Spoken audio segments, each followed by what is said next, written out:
सुविचार गौरव मंचच्या वतीनं नाशिकच्या शालिमार येथील कालिदास कला मंदिरामध्ये राज्याचे उपमुख्यमंत्री अजित पवार यांच्या हस्ते सुविचार पुरस्कार वितरण करण्यात आले। या कार्यक्रमाला राज्याचे मंत्री छगन भुजबळ, विधानसभा उपाध्यक्ष नरहरी झिरवाळ यांची उपस्थिती होती। यात प्रसिद्ध पार्श्वगायक सुरेश वाडकर यांना जीवन गौरव पुरस्काराने गौरविण्यात आले। तसेच विविध क्षेत्रातील मान्यवरांचा देखील या ठिकाणी गौरव करण्यात आला।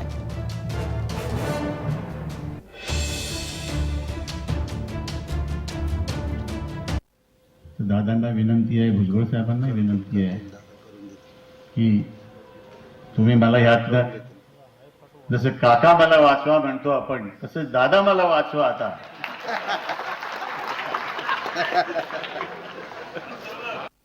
मगाशी पण बोलत असताना त्याच्यातनं पण जेवढे चिमटे काढता येतील तेवढे चिमटे काढण्याचा प्रयत्न त्यांनी व्यवस्थितपणे केला।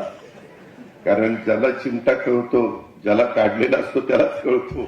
त्याच्यामुळं आपण सगळ्यांनीच त्याची नोंद घेतलेली, मी मनापासून त्यांचंही अभिनंदन करतो, त्यांच्या पुढच्या वाटचालीची करता शुभेच्छा देतो।